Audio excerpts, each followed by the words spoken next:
Hi, folks. You're with Tacitus today. Tacitus today, your pushback channel. Thank you for joining this audio live stream. In this essay, I'd like to talk about the philosophers, the European philosophers of the early industrial and earlier or maybe mid scientific Renaissance age in Europe. So we're talking sort of 1750, around then, going in maybe a little bit earlier, but around that time. And then going into the earlier part of the Industrial Revolution, which, say, in Britain, which was the pioneer in this area, didn't really begin to start taking off until, say, the 1830s, 1840s, where it really kicked along. But during that period, there's a number of philosophers, and Rousseau was among those, and he was very much a centerpiece, or his writings the centerpiece of the rationale behind, say, the French Revolution. And even the American Revolution, for that matter.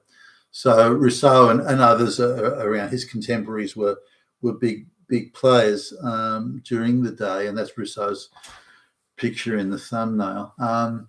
Now, what were these philosophers talking about when they were expressing concerns over the scientific progress, and they didn't necessarily perceive it as progress per se, and industrial progress? For example, it could take you several weeks to get from the southern end of Britain to up in the north, from southern England into Scotland, for example. It could take you weeks to do that journey. But when the rail line was laid, you could do that journey in 24 hours.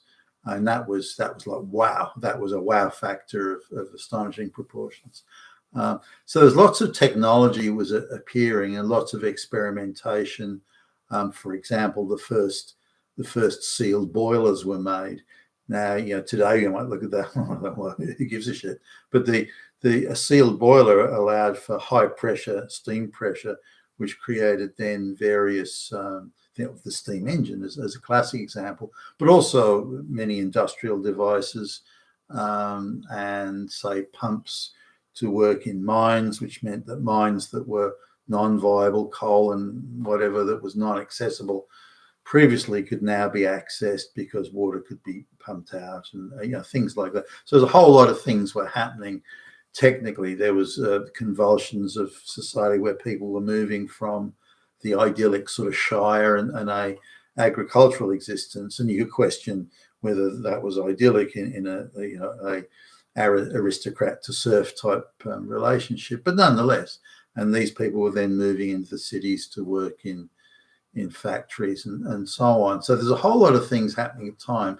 The spread of scientific knowledge, the spread of technology, as in practical on the ground technology, railway lines and so on, designs of ships and rigging and sailing and all sorts of things that were creating changes in trading patterns around the world and bringing new markets into existence, more land under agriculture, because now farmers could transfer their produce to the main population centres, whereas before it would have spoiled, or mostly spoiled, before it got there. So there many things were happening during this time. Not necessarily, like railways weren't happening at the time of Rousseau, for example.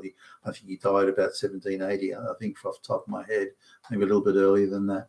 But nonetheless, the scientific age and a lot of the changes that were coming with it. Now, Rousseau argued, sometimes directly, sometimes indirectly, as indeed his contemporaries did, not only in France, or I think Rousseau spent a lot of his time in the French part of Switzerland, but nonetheless, the various philosophers, the commentators of the time, including people like Parson Thomas Malthus and his claim that the world would run out of food because food production was arithmetic, whereas population increase was geometric in his view, at least. So it would be 2, 4, 16. He saw that as a geometric, the squaring of numbers, whereas food production could only be arithmetic, 1, 2, 3, 4, and so on. So there's a lot of people coming out with theories that at the time were considered cutting edge and had a wow factor attached to them. Some of those turned out to be nonsense. Others were, the theory would play out over a much longer time frame, so it was less discernible and more insidious, given that it could sort of happen without you knowing, and the effects of which were so gradual that you couldn't really see it in even a single lifetime. And so some of the things Rousseau were talking about were over that longer time frame. Now, again, these philosophers are saying, okay, when society progresses technically and scientifically, then we lose our moral compass, our moral roots, our association with the land and our association with nature, and the relationship that people have with the land and the natural land. That we lose our association with that and lose our respect for it, and believe that it's just there for us people, that is, to re-engineer to suit our needs of the moment, and in so doing we create an act of violence, if you like, upon the land, and don't have a compensating redeeming factor on the other side of the equation. So that was one thing that Rousseau and his contemporaries were talking about.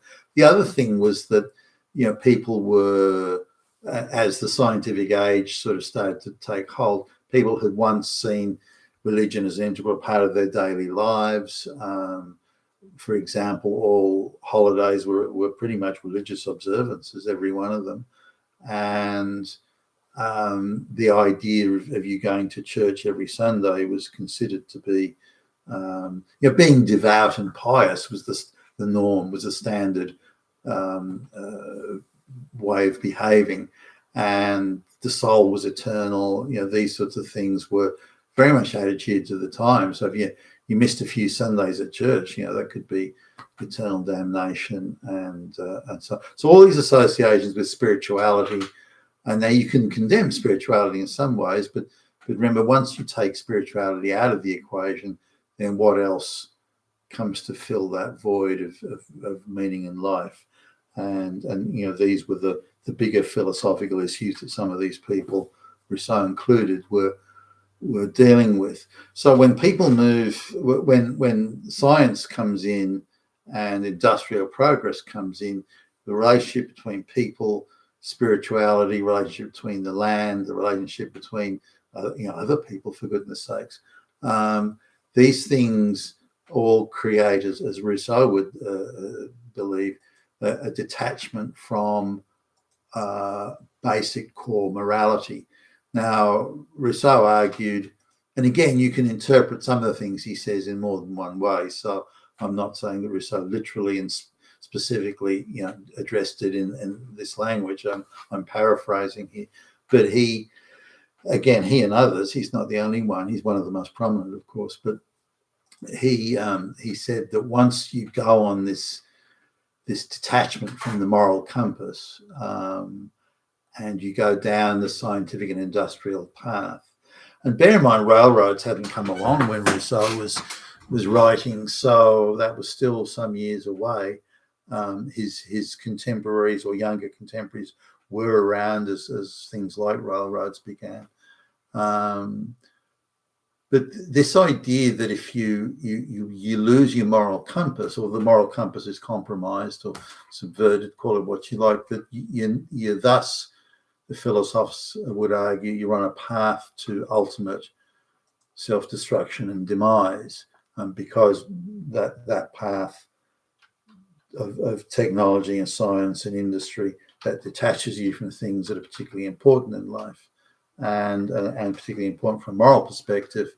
And once you lose that moral perspective, you're just on a path of decline. That may take a bit longer, it may take a while, but you'll get there and you'll hit that point of moral decline. Now, Rousseau sort of, perhaps recently in some ways, but was raising issues like what's the difference between fact and fiction, what's the difference between truth and untruth, what's the difference between reality and created unreal narrative, and all these sorts of things. Now, there were issues at the time, and not in the same way that they are today, but nonetheless they're issues. And as issues, they've continued on. As the globalists try to impose their government on the Western world, they inevitably have to tell the most terrible lies, gargantuan lies, not just sort of modifications of the truth here, but gargantuan lies. They have to throw people in prison for disagreeing with them. They have to close people's bank account, make their lives unlivable simply for having the wrong point of view. So it goes to show you how